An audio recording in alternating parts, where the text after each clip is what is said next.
Now, I'm sure you've all seen the exchange between Patrick Christys and former Labour Special Advisor John McTernan a couple of nights ago about farmers going on protest next week. Here's a reminder.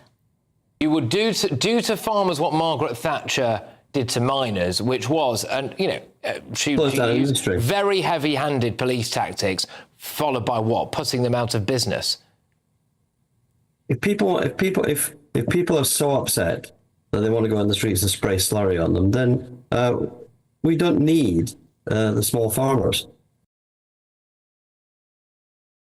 The small farmers, he said. Well, chief advisor to former Prime Minister Boris Johnson, Dominic Cummings, remember him? Well, he went on X, on Twitter, to speak out on behalf of the farmers. He told them to ignore the National Farmers Union, ignore the police and unite. Well, let's talk to farmer Ollie Richards. Ollie Richards, morning to you. We know what you're going to think about what the terrible John McTernan said on GB News the other day, but is Dominic Cummings right? You've got to unite, ignore the police and get on. And are you contemplating a strike, Ollie, in protest of what the government's planning to do to particularly family-run farms? I think, to be fair, farmers are all united now. We've never had such a hammer blow dealt to the industry as what was with that budget. You could nearly call it a suicide tax. I mean, who invents a tax that incentivises people to want to be dead, especially the older generation? It's just crazy. We will be there in London. We have organised a rally, and I must say that the Met have been very cooperative with us, and we will have one on Richmond Square on the 19th.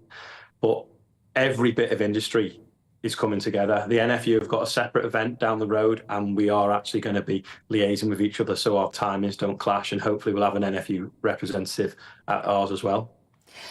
Dominic Cummings' tweet was quite interesting because, of course, he knows how government works. He said, spread the word among farmers. Blair's lead advisor says close down all small farmers because they are the political enemy. I've been in the Prime Minister's office when demonstrations happen. Westminster is weak, and the Met leadership always fold if numbers are over a threshold. We police by consent, Prime Minister. There's nothing we can do except manage it. He talks about the fact that people are allowed to protest every weekend, calling for a second Holocaust and waving Hitler photos, and yet Westminster ignores and doesn't cover it in the news, and policemen just watch. He said farmers should ignore the NFU and the cops, flood the zone and pressure, pressure, pressure. Is that what you're hoping to achieve, Ollie? Pressure that they will listen to you? No. So we want this to land well with the public, to realise the plight and what this budget has damaged us with, so that when there is future action, they'll understand why. We just can't believe where Labour got some of their sums from in that budget. We just don't really get it. So there is talk of a first strike by farmers. If that was the case, how would that manifest itself, Ollie? Yeah, so there's a group of farmers in Wales now organising a strike. I think they may have jumped the gun slightly because we've obviously got this big event on the 19th. Where we've got the world press coming to, so we need to land the reasons why we're unhappy about this budget. If they start a few days before, whichever, we can't stop them. There's just so much anger in the industry that that is why that is. And we've also got support from other industries coming to us. Literally, the whole private sector has got problems with some of the sums within that budget. Yeah, and what of the sums in the budget? Because the Treasury are telling us a maximum of 500 farms will be affected. I don't think the National Farmers Union accept those figures for a second, because any farm over, I think the average farm, Ollie, is worth £2.5–3 million. They're all going to be caught by this inheritance tax hike. Even losing 5 farms, we can't do that. We need to feed ourselves. Yeah. I just don't get why they think it's acceptable to even lose 500, not to mention 5. It's ludicrous.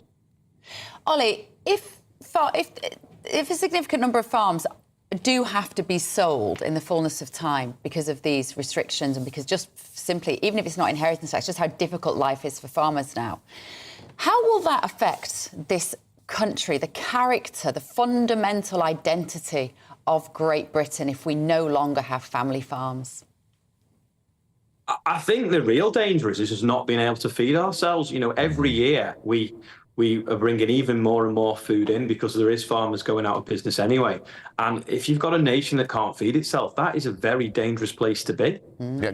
Yeah, because Ollie, sorry to interrupt, you're already being put under pressure to rewild the land, put more flowers and solar panels, which is land which normally you would be using for crops and dairy.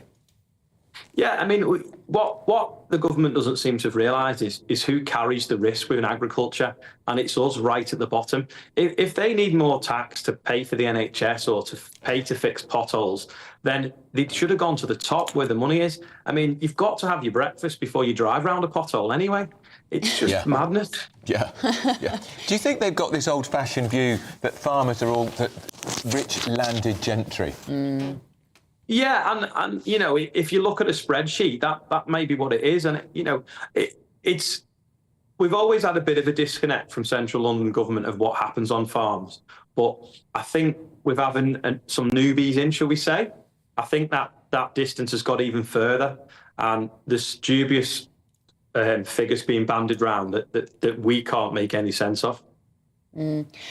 Is it just that, as you say, they're just detached, Ollie, very much from your industry, and maybe you need to build some bridges with them and maybe somehow get them to listen, and the protest might be a way of making that happen?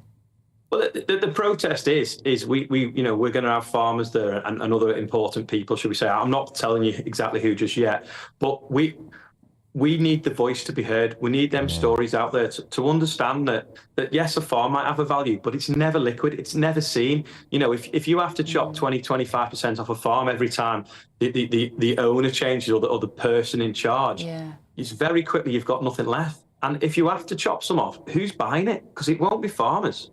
No, that's it the won't. worry. It will. Well, as we've said before, the biggest owner of farmland in America is now Bill Gates. It won't be farmers. It will be people who either want to build properties on there or, as we said, solar farms, wind turbine farms. And it will fundamentally change the character of this country. And, of course, Ollie, if we're not growing our own food, where are we going to get it from? Well, that's the thing. Where are we going to get it from? But for every pound of food we don't produce in the UK, it's a pound leaving the economy to bring it from somewhere else. And is it ever going to come back? Because what do we manufacture? What do we sell other countries? What do we sell the rest of the world? I can't really think of much at the moment. There isn't much industry at the moment thriving that we're exporting. And if you think of the country as a pot of money, and every time you've got to take some out to feed yourself, eventually that pot's empty unless we can refill it. And why are we doing that when we can home grow it? Ollie, and what's the joined-up thinking here? Because we had the Prime Minister yesterday banging on about how he's going to have even more onerous climate change targets, 81% emissions cut by 2035. And he's told us, of course, we're going to have to eat much less meat and fewer dairy products. That's another nail in the coffin of the farming industry.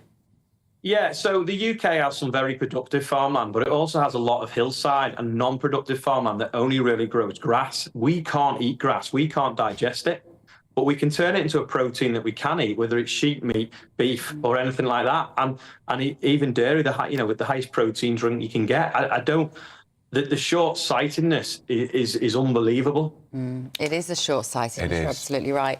Ollie, thank you for hanging around. I'm glad we managed to do that in two parts. Farmer there, Ollie Richards, and we'll see you next week in London.